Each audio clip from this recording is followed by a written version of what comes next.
حضرت علی رضی اللہ تعالیٰ عنہ سے کسی نے پوچھا کہ آپ کے بیٹے حسن کیسے بیٹے ہیں؟ کہا حسن میرا وہ بیٹا ہے کہ جب میں چلتا ہوں تو میرے آگے نہیں چلتا، میرے پیچھے چلتا ہے۔ جب کہیں بیٹھنے کا موقع آتا ہے تو یہ پہلے نہیں بیٹھتا، پہلے مجھے بٹھاتا ہے پھر خود بیٹھتا ہے۔ جب کھانے پر بیٹھتے ہیں تو یہ روٹی کی طرف ہاتھ نہیں بڑھاتا جب تک میں نہ بڑھاؤں، یہ سالن کی طرف ہاتھ نہیں بڑھاتا جب تک میں نہ بڑھاؤں۔ میں کمرے میں ہوں تو یہ چھت پہ نہیں چڑھتا کہ میرے باپ کی بے ادبی ہو جائے گی۔ میں حالانکہ چھت پہ چڑھنا ضرورت کے لیے ہوتا ہے، لیکن قربان جائیں اہل بیت کے ایسے ہی اخلاق ہوتے ہیں، آل رسول ایسے ہی ہوتے ہیں۔ میرے عزیزوں نوجوانوں سے کہہ رہا ہوں جن کے والدین زندہ ہیں، ہم تو محروم ہو گئے، وہ قبروں میں چلے گئے، لیکن میں اتنا مصروف رہتا ہوں۔ اب یہ کرونا کی وجہ سے گھر میں بیٹھے ہوئے ہیں، یعنی میری زندگی ایسے پہیے کی طرح گھومی ہے، اور پھر دل کی تکلیف، پھر اس کے ساتھ سر کا درد شدید۔ اس کے باوجود میں روزانہ 10 نفل اپنے باپ کے لیے پڑھتا ہوں، 10 نفل اپنی ماں کے لیے پڑھتا ہوں، اور 4 نفل اپنی خالہ کے لیے پڑھتا ہوں کہ ساری زندگی سجدوں میں سر رکھ کے اس کا ثواب ماں باپ کو پہنچاؤں، تو ماں باپ کا حق ادا نہیں۔ اتنے بچوں کو میں نے یہ کہتے سنا اپنے باپ کو، تو میرے واسطے آج تک کیتا کی ہے، تو میرے واسطے آج تک بنایا کی ہے۔ اور جو آپ بے بسی کی تصویر بنا ہوتا تھا وہ شکلیں بھی میرے سامنے ہیں۔ ہمارا دیہاتی ماحول زمیندارہ ماحول ہے، لیکن اب تو شہروں میں بھی یہی حال ہے۔ جس نے وہ لیول اے لیول کیا اسے کیا پتا ماں کسے کہتے ہیں، باپ کسے کہتے ہیں۔ تو میں نے اپنی آنکھوں سے باپ کی بے بسی اور بیٹے کا غرانہ ایک دفعہ نہیں کتنی دفعہ دیکھا۔ تو میرے واسطے آج تک ہی کیتا ہے، تو میرے واسطے آج تک ہی بنایا ہے۔ وہ کہتا ہے اچھا میرا بچہ جداں جوان ہو سو آپ پہ سمجھ جسو۔ جبریل انسانی شکل میں آئے کہ یا رسول اللہ کچھ سوال کیے، قیامت کب آئے گی؟ کہ اللہ کو پتہ ہے۔ کہ کوئی نشانی؟ فرمایا جب دیکھو کہ بیٹیاں بھی ماؤں کو نوکر کی طرح دھتکار رہے ہوں تو سمجھنا قیامت آنے والی ہے۔ کچھ عرصہ پہلے ایک بچی اور ماں، تو ماں کچھ بات کر رہی تھی اور بیٹی کہہ رہی تھی بھوک نہیں بھوک نہیں، اور اس کی ماں کے خون سے بھرے ہوئے آنسو بہ رہے تھے اور اس کی ہچکیاں لگ رہی تھی کہ یہ وہ ہے جس کو میں نے اپنے پیٹ سے جنا اور اپنی چھاتی کا دودھ پلاتے پلاتے پلاتے میں نے کتنی تکلیفیں برداشت کی، اور آج کر یہ بھوک نہیں۔ تو ایک شخص آیا، یا رسول اللہ میرا باپ میرے پوچھے بغیر میرا مال خرچ کر لیتا ہے۔ آپ نے کہا بلاؤ۔ جب اسے پتہ چلا کہ میرے بیٹے نے شکایت کی ہے تو عرب کی شاعری تو مشہور تھی، انہیں دل دل میں کچھ اشعار پڑھے۔ جو آیا تو جبریل پہلے آ گئے، یا رسول اللہ اللہ تعالیٰ کہہ رہے ہیں آپ اس سے پوچھیں وہ شعر بتاؤ تیرے کانوں نے تو نہیں سنے، تیرے دل میں آئے تھے اور اللہ نے سن لیے۔ اللہ کے نبی نے فرمایا بھائی تیرا انشاءاللہ کیس سنتے ہیں، لیکن پہلے وہ شعر سناؤ جو تم نے تو نہیں کہے زبان سے پر اللہ نے سن لیے۔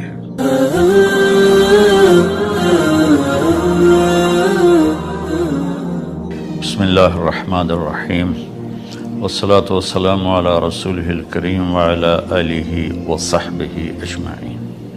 میرے محترم بھائیوں بہنوں دوستوں بزرگوں بچوں بچیوں جانے انجانے سب کو اہل ایمان کو میرا السلام علیکم ورحمۃ اللہ وبرکاتہ۔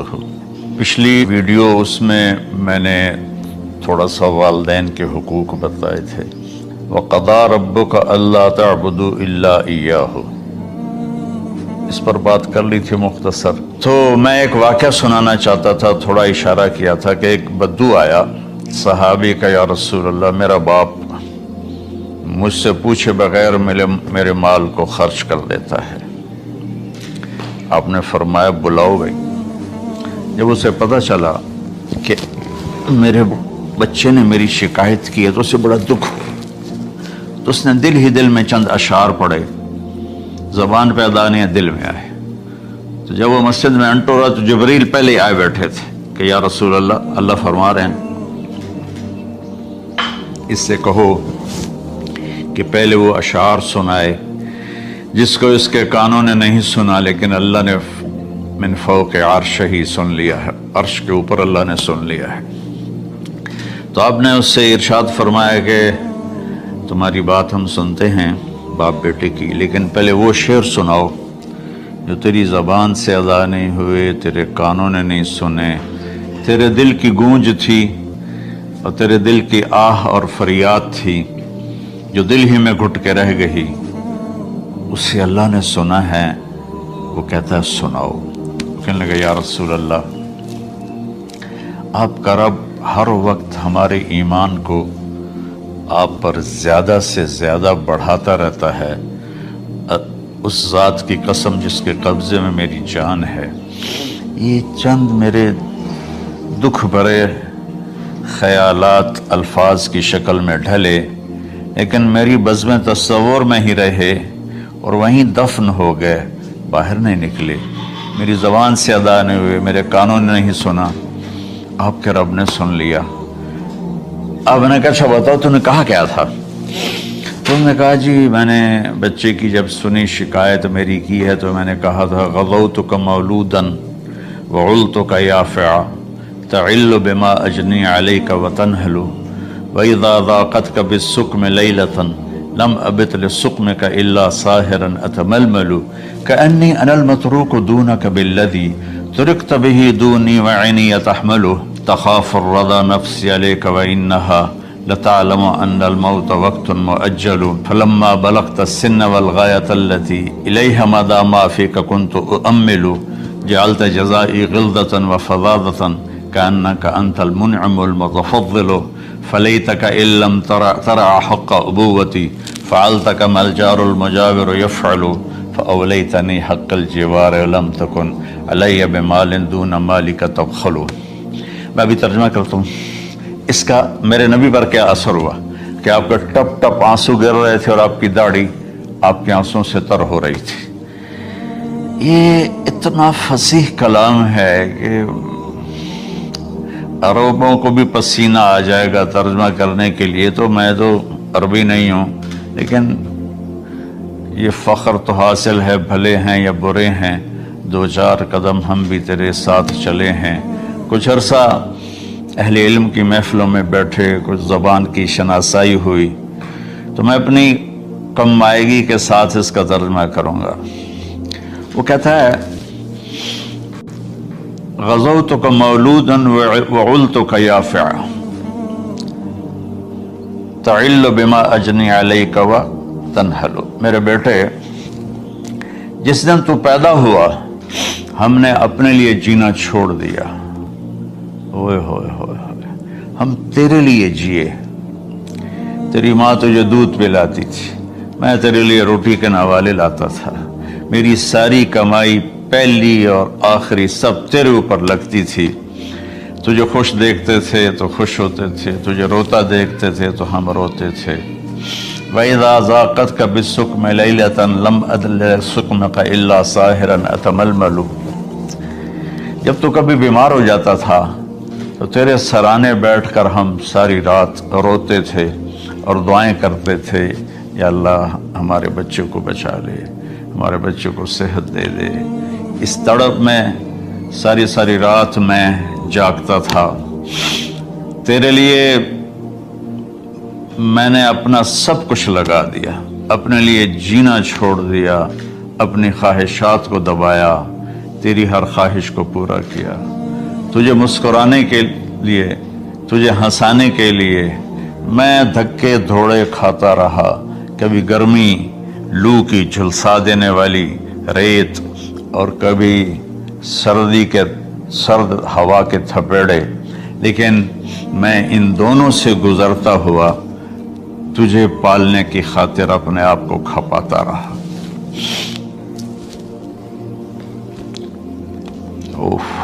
فلما بلغت السن والغایۃ التی